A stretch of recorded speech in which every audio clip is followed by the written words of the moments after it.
A Force for Change: How Leadership Differs from Management is a classic leadership book written by John P. Kotter and originally published in 1990. In this book, Kotter explains in great detail what leadership means, how it differs from management, and why both good leadership and management are essential to the success of businesses and organizations in an ever-changing environment. As we read this very informative leadership classic, we extracted several valuable lessons from it. In the following presentation, we will discuss the top 10 lessons that stood out to us. Management and leadership goal achievement process is quite different. There are 4 components to it. Both create an agenda. Management focuses on allocation of resources, while leadership looks for a long-term vision strategy for producing change. Both develop a human network. Management uses organization and staffing development, while leadership gives direction and influence. In the execution phase, management controls and problem solves, while leadership provides motivation and energy. Outcomes: management seeks consistent results, while leadership is hopeful for a high degree of change. Leaders must be motivational. Not only should they be motivational toward other people, but they must have motivation to lead themselves.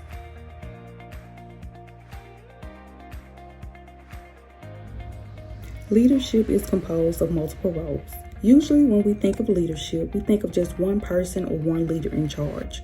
However, the leadership concept involves roles that include leader roles and follower roles. A leader usually establishes a direction, aligns its followers with that direction, and then inspires them to action.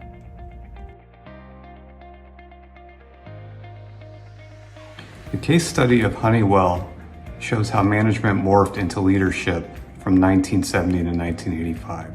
Honeywell employed 100 people, and the plant manager was responsible for monthly, quarterly, and yearly targets. In 1970, the plant manager reported having spent 80% of his time managing the plant, with heavy emphasis on control aspects. Come 1985, the industry had changed significantly due to competition. The plant's line was more volatile, and the company organization chart was quite different. The process for meeting those same targets had now changed and became more complex. The plant manager's boss asked that quality measures increase by 100%. To meet these demands, the plant manager had to shift his focus on leading, not managing. Energy, creativity, and time was needed. The plant manager would spend 60% of his time leading.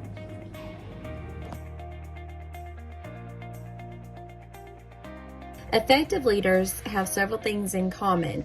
One is they have high energy levels. This may be hereditary. They're intelligent. Also, heredity may be involved.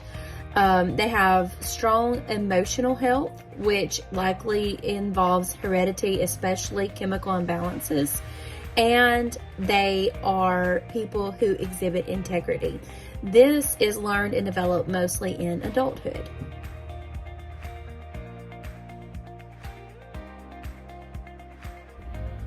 It is possible for multiple people to help manage.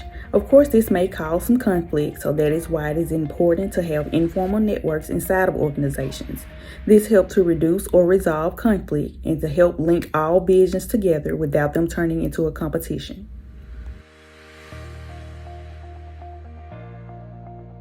Kentucky Fried Chicken revolutionizes lunch using a leader's vision in the mid-1980s. Kentucky Fried Chicken's progress had stalled, and they developed a goal to build a strong lunch business with the need to attract younger customers. Dick Mayer, an executive with KFC, was in charge of the product development and execution and wanted to create an impressive chicken sandwich. Mayer would manage aspects of the development, but led in a way that he would conclude each meeting by stressing how important each member was in the process. Mayer would also continue to stay in close contact with everyone involved, always providing courage and support. He would not let any obstacles deter progress. He used these as challenges to the team. The new Chicken Little sandwich hit 97% of KFC restaurants 18 months later and was a huge success.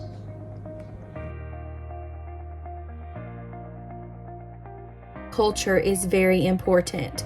Good culture cultivates more leaders. In addition, it encourages leadership by other people. Other aspects of a good culture include shared visions and good working relationships.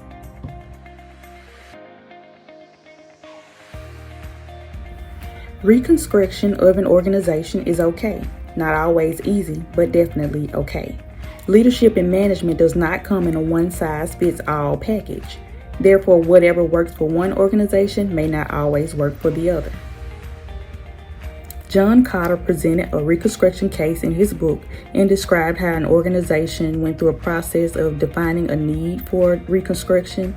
They then identified several ways to approach the reconstruction. They analyzed possible economic consequences associated with each approach, and then they communicated their ideas to the executive board. There are 3 key influences in being a motivational leader. Number 1, the people who are motivational leaders usually have a challenge very early in their career. Number 2, they either have a really good or a really bad leader themselves. And number 3, they are given assignments that broaden them as a person.